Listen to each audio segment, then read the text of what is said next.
અસામલી ગામે અટલવાડીની જગ્યા મુદ્દે ગ્રામજનોનો વિરોધ. ખેડા જિલ્લાના અસામલી ગામમાં 15 ઓગસ્ટે યોજાયેલી ગ્રામસભામાં અટલવાડી યોજનાની જગ્યા મુદ્દે ગ્રામજનોમાં રોષ જોવા મળ્યો હતો. ગ્રામજનોનો આક્ષેપ છે કે અટલવાડી માટે અન્ય વિસ્તારમાં જગ્યા ફાળવવાની માંગ કરવામાં આવી હતી, પરંતુ ઉપસરપંચ કિશોરભાઈ ચતુરભાઈ સોલંકીએ માત્ર તેમના વાસમાં જ અટલવાડી બનશે તેમ જણાવ્યું હતું.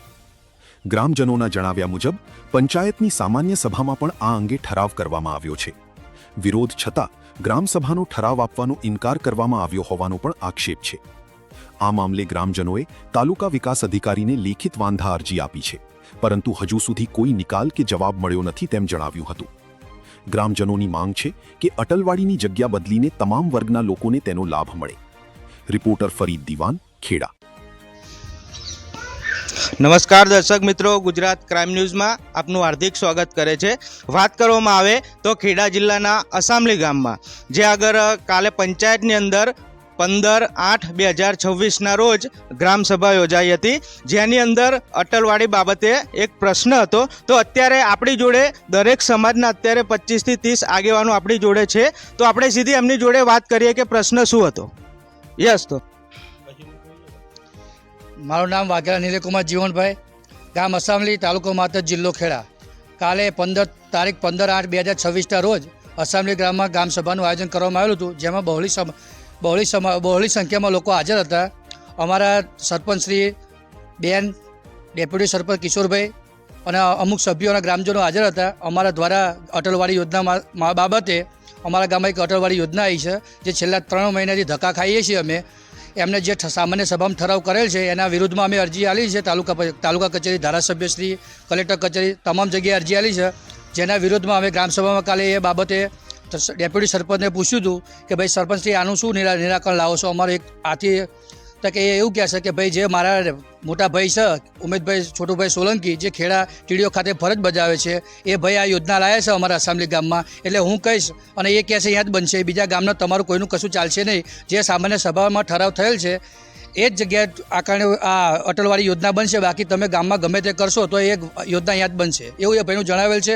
અને ઉશ્કેરાઈને આ બાબતે અમે વારંવાર એમને રજૂઆત પણ કરેલી છે કે ભાઈ અમે એકથી વધારે સમાજ એક બાજુ છીએ, તમે એક જ સમાજને લાભ થાય એવું ના કરશો. એ બાબતે ઉશ્કેરાઈને અમારા ભાઈ ઉદ્ધતતાવાળું વર્તન કરેલ છે.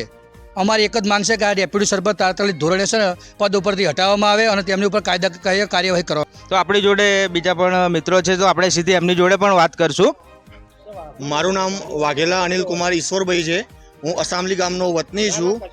અમે જ્યારે ડેપ્યુટી સરપંચને જ્યારે અમે કહેવામાં આવ્યું કે જે અટલવાડી યોજના છે તેનું સ્તર બદલવામાં આવે, જેથી 18 સમાજ જેવા છે તે લોકોને શું ફાયદો મળે, અને બીજા 18 સમાજ છે એ આર્થિક રીતે નબળા છે.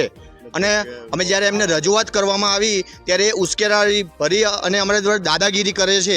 એના પુરાવા સાથે અમારી જોડે વિડીયો બી છે. અને એમના જે ભાઈ છે ઉમેદભાઈ, તેમના કીધું તે લોકો કરે છે અને ઉશ્કેરણી કરવામાં આવે છે. તો દર્શક મિત્રો, આપણી જોડે બીજા પણ ગ્રામજનો છે, તો આપણે સીધી એમની જોડે પણ વાત કરશું. શું નામ તમારું? મારું નામ ચૌહાણ પ્રતાપસિંહ નાથાભાઈ.